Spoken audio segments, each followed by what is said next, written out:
Lights will guide you home, and I promise I will burn for you, by rayrae118. When Harry and his friends woke up the next morning, it was to find the sun streaming through the windows.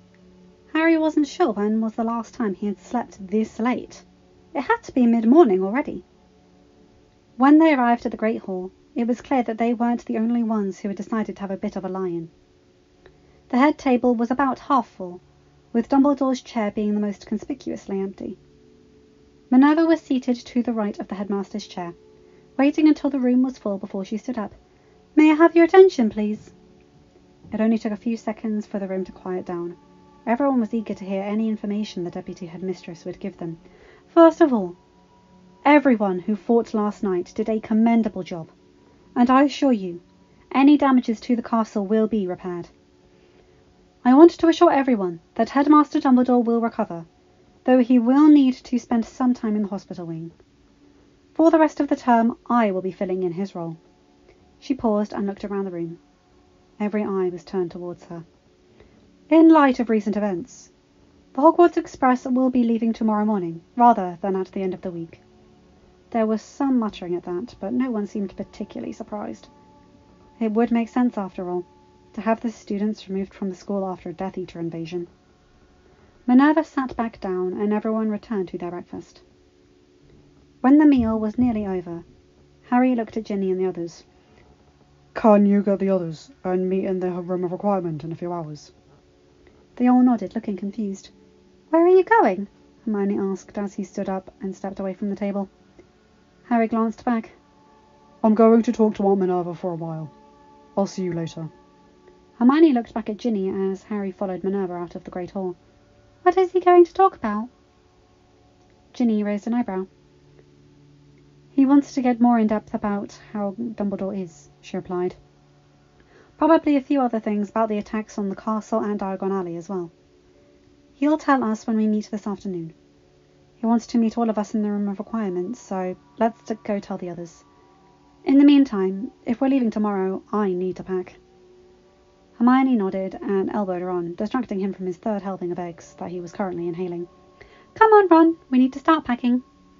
She didn't ask Ginny how the young girl knew what Harry wanted, used to the level of understanding those two had through their soul bond by now. Ron grumbled, but he followed Ginny, Hermione and Neville out of the Great Hall, stopping first at the Ravenclaw, then Hufflepuff, then Slytherin tables to inform their friends about the meeting that afternoon. Taking care to ensure no one else overheard, of course. Line break. Harry and Minerva walked to the Transfiguration Professor's office in silence. Once there, Minerva enacted several privacy wards before turning back to Harry. "Albus will recover," she said. "He suffered several broken bones, including broken ribs and a broken pelvis. But Poppy assures me he'll be as right as rain in no time." "That's good," Harry replied neutrally. Minerva nodded slightly. "Poppy is hesitant to use too much magic to speed up the process, with his advanced stage. But fortunately, his injuries will be able to heal in the Muggle way." Harry wasn't really sure what he felt. He didn't like the fact that he was somewhat happy the headmaster had been injured, though he thought it was probably more because it had happened as a direct result of one of his cursed second chances. Minerva pursed her lips. "I know you left some things out last night, Harry, when you gave Amelia your statement. Perhaps you didn't want to share everything in an insecure environment. But I would like you to tell me what you didn't say yesterday." Harry sighed and nodded ruefully, before telling Minerva about Snape informing him and Ginny of Narcissa's warning, their conversation with Fawkes, and his connection with the castle, getting Hogwarts to raise wards to prevent the younger students from getting hurt. "Snape left us pretty quick after we left Dumbledore's office," he said, finishing his story. "I think he went to tell the other professors what was going on, because they arrived partway through the fight. But he couldn't be seen as helping us, so he stayed out of the way." Minerva nodded. "I have already spoken with Severus, and he said much the same thing. I am glad he was able to do what he did. It is because of him you had a warning as it is."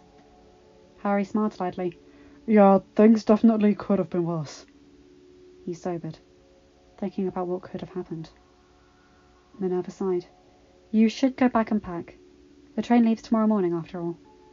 I realise it isn't much time. but the Board of Governors felt like it would be best to get the students to come home as quickly as possible, considering what happened. Harry shrugged. It makes sense. What happened in Diagon Alley? Minerva felt herself release another sigh. We responded to the call for aid from Tonks, who was patrolling the alley at the time. There were quite a few Death Eaters, but fortunately they seemed more interested in causing havoc than actually hurting anyone. The alley was in a bit of a state of disarray by the time the Death Eaters left, but I have every confidence that it will be fixed soon. Harry bit his lip. Were there any injuries? Minerva knew what he was really asking, and smiled sadly. A few minor injuries, and 2 deaths. Most injuries are minor, though. She paused. I did see Percy Weasley fighting at one point. I think I saw him talking with Arthur, Fred, and George after the battle. Harry nodded slightly. I hope he's coming around. I know how much it's hurting the whole family that he hasn't tried to patch things up. Minerva nodded as well. It is unfortunate, but I believe that Percy may be realizing his error. We shall have to wait and see. After a moment of silence, she took a deep breath and then let it out. Go pack. What will come, will come. Let us hope that it will work out for the best. But worrying about it does nothing. Harry smiled. I'll see you later, he said before leaving Minerva's office and heading up to Gryffindor Tower. Line break. After lunch, Harry and his friends all met in the Room of Requirement, where Harry told them about what had happened on the Astronomy Tower. Blaise rolled his eyes at the Gryffindor's tendencies. Seriously, Potter? What is it with that saving people thing you've got going on? Harry raised an eyebrow. You think I should have let Dumbledore die? What would that do for our side of the war? Daphne tilted her head to the side. You aligning yourself with Dumbledore now? Harry shook his head. Not at all. But Dumbledore is still an important figurehead, and Voldemort fears him, for good reason. He is a powerful wizard, whatever other issues I have with the man. And whatever else he's done, I don't want him to die. He smirked. I want to see the look on his face when we win, without him.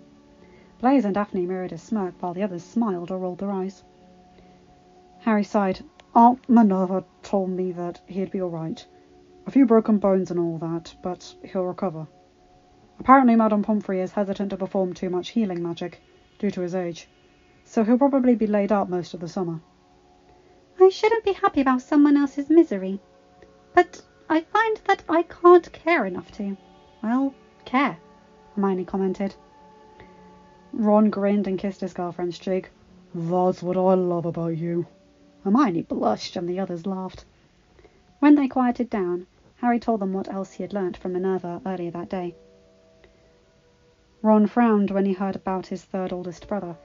Not that I'm not glad that Percy seems to finally be seeing the light, but how do we know he's really changed? Harry shrugged. I'm just telling you what Aunt Minerva told me. We'll probably have a chance to speak with Percy soon. You can make your own observations. Ginny nodded.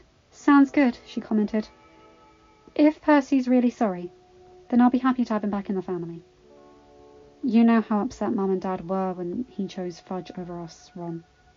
Ron grimaced, remembering his mother sobbing from that day, as well as his own anger over the things his brother had said, both about his dad and Harry. Anyway, Blaise shattered the awkward silence that was developing.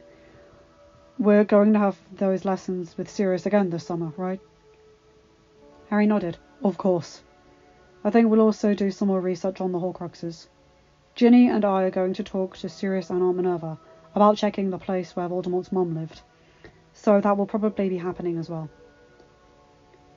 He bit his lip, considering what he was about to say. I had a thought. Ginny snorted. Well, you are overdue. Harry glared at her as the others laughed. I have many thoughts.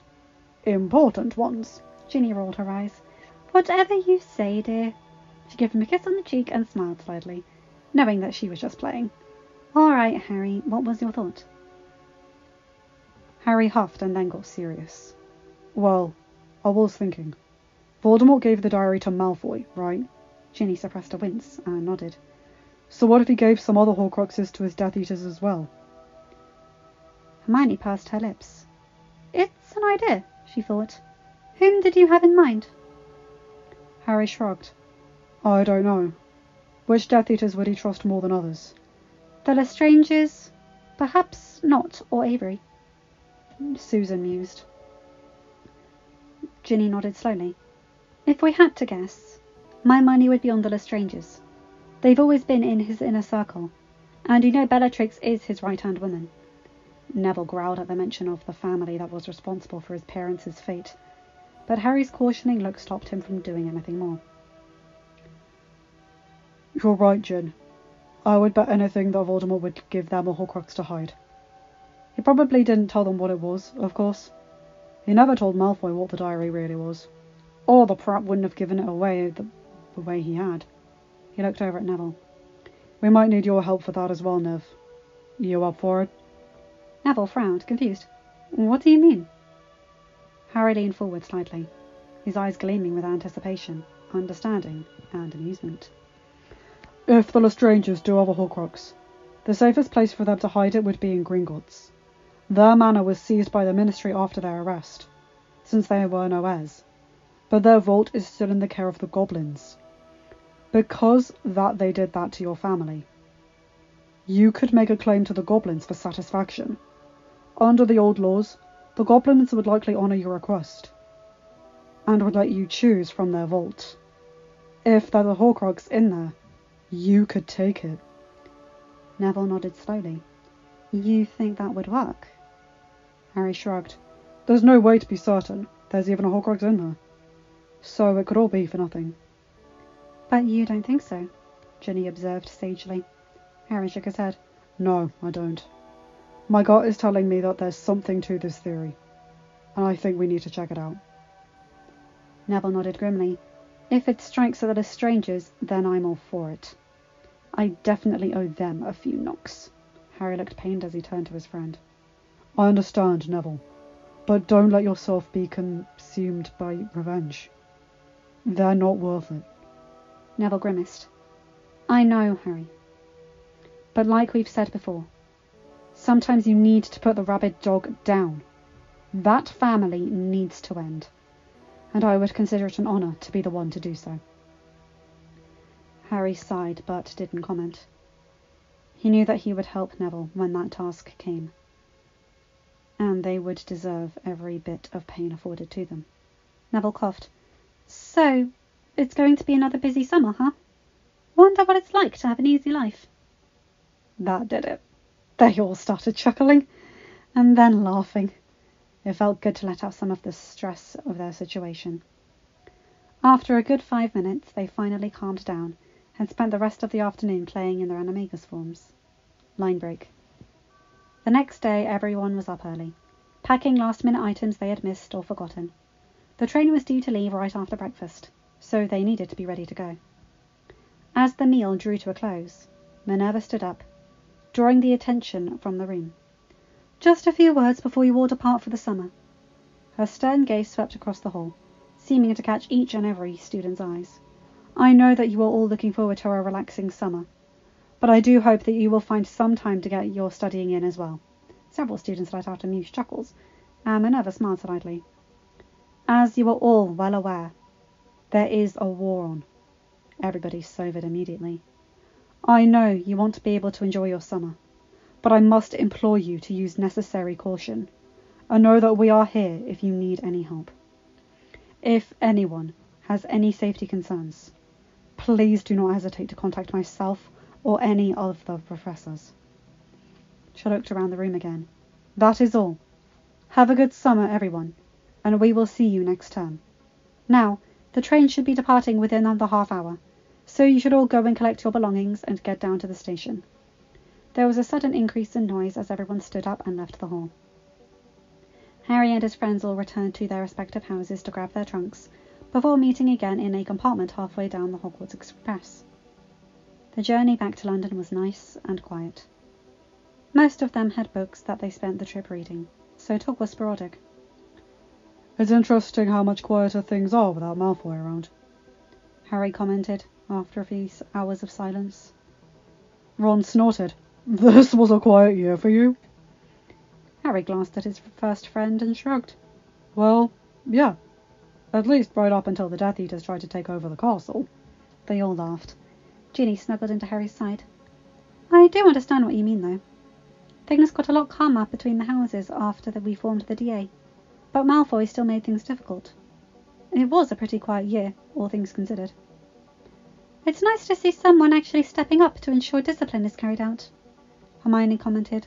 I know Dumbledore is the headmaster, but it's just so horrible that he wasn't going to do anything until Amelia stepped in and took the decision out of his hands. Harry nodded. Amelia's a good person to have on our side. Susan beamed. She is pretty awesome, isn't she? Harry chuckled, but nodded again. Luna smiled, looking up from her copy of the Quibbler that she had been reading. I find I much prefer this minister to the previous one. Perhaps because she shut down Fudge's operation to bake goblins into pies. I suspect the goblins are happy as well. No one spoke for a minute, and then everyone burst out laughing. Blaise gave his girlfriend a kiss, still smiling.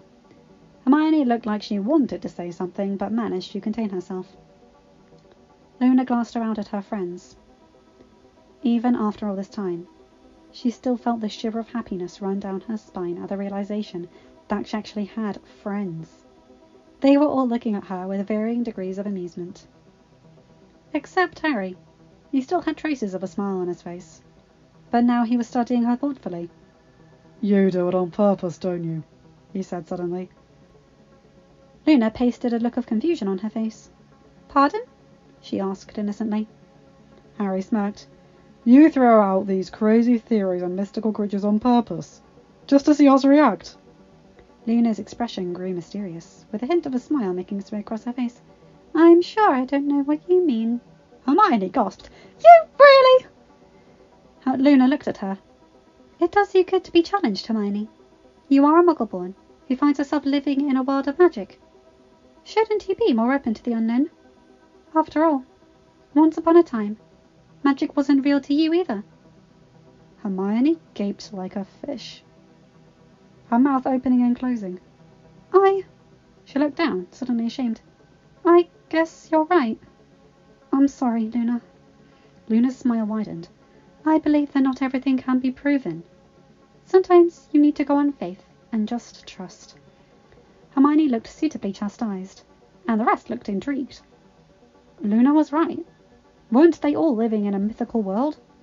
Surely it wasn't too outside the realm of possibility for there to be things out there that none of them knew about. A short while later, the train pulled into King's Cross in London, and the students began to depart. Harry and his friends all exited together, looking for their families. It was the easiest search for the famous Weasley red hair, and after a minute, Harry directed them to the large gathering near the exit to the Muggle world. Mrs. Weasley was there with Bill and Fleur. Standing with her were Sirius, Remus, Tonks, Cyrus Greengrass, Drella Zabini, and Augusta. Slightly off to one side, but still a part of the group, were 4 Aurors, clearly there for protection. Astoria caught up with them as they joined the party of adults. Molly smiled at the group. Welcome home, dears. Luna, you will be coming home with us. Your father will be picking you up this evening. Hermione, we have contacted your parents, and they agreed to stay at home due to the unstable climate, so they will be seeing you shortly. The 2 girls nodded, and the group of friends spent a few minutes saying goodbye to each other, even though they knew they would be seeing each other again the next day. Neville and Susan kissed, causing Augusta to smile approvingly. Next to them, Ron and Hermione also said their goodbye, as did Ginny and Harry and Blaise and Luna. Daphne looked a little jealous, but genuinely happy for her friends. In the back of her mind, she wondered if she should step up her relationship with Colin. But she couldn't quite make herself commit. Colin was a nice guy, but she wasn't sure if he was really the one. And if she was going to go around enacting nauseatingly cute public displays of affection like her friends, she wanted to make sure it was with the right guy. Astoria sighed wistfully at the sight. She wished she had a boyfriend. Daphne nudged her sister, and sent the younger girl a knowing smirk. Astoria huffed and crossed her arms. A moment later, the couples broke apart, and they all made their way through the barrier to the Muggle side of the train station, hurrying forward towards the flue access a short distance away. The Aurors formed a tight perimeter around their main assignment, namely Susan, Harry, and Sirius. The rest of the group stuck close as well, and they reached the flues with no issues. Molly smiled tightly at Harry. Harry, dear, you should go through first. Then Susan. Harry knew why she wanted them to go safely first. He and Susan were, objectively speaking, the most important members of the group. With his status as the boy who lived, and Susan's status as the minister's niece, they were high targets. Harry gave Ginny one more kiss and stepped through the flue, Susan following soon after, and then the rest of the teenagers all bound for their own homes. Cyrus, Druella, and Augusta were the next through, and then Fleur, Molly, and Remus. Sirius was the last one left, and he looked at Tonks and the other Aurors. Thank you for your assistance. Let Amelia know we're all home and safe. I'll see her tonight. Tonks nodded. Got it, Lord Black. She smirked when Sirius rolled her eyes, and dodged from him when he tried to ruffle her bright pink hair. I'll see you later, Nymphadora, Sirius responded, smirking. Tonks growled, but Sirius was already through the flue. Line break. Harry bounced nervously on the balls of his feet, trying to calm his nerves at what he was about to do. Minerva had returned home just a little while ago, and it was nearly time for dinner. Amelia would be working late, so Susan had managed to strong-arm Sirius into letting her go over to Neville's for supper, and Sirius himself would be joining Harry and Minerva for their meal. Harry knew he needed to talk to his guardians, but he really wasn't sure how they would take his plans. He didn't think that they would doubt him, but he was unsure if they would be willing to let him participate. And Harry knew it had to be him. He had to be there. It wasn't a want or a desire. It was a need. It was necessary. He steeled himself and pushed open the door to the sitting room, where his guardians were both whiling away the time before dinner. Both adults looked up as Harry entered. The teenager took a deep breath. We need to talk. End of chapter and end of story. Hi guys, hope you enjoyed that one. Oh boy, okay, yes, all of that, yes. I'm very happy with this story. Thank you for sticking with me through all this, and I'm sorry if I've been stumbling a lot. Sometimes the words are so closely put together in the sentence and the framing of the sentence that it's hard not to stumble. Anyway, this is really nice. I like the order that everyone went home in, and Daphne really considering Colin and the fact that she wants to do it properly, not that she's just grossed out by it. And that bit with Luna and Hermione. Yes, I truly believe that had to happen in the original, but what can you do? You know, the original is the original and fan fiction is fan fiction. They're completely separate. So, yeah, I will see you guys anon. Goodbye, my guys, gals, and non-binary pals. I hope you have a good day, night, or whatever time zone you're in. Remember to like, comment, and subscribe. Take care, guys. Bye.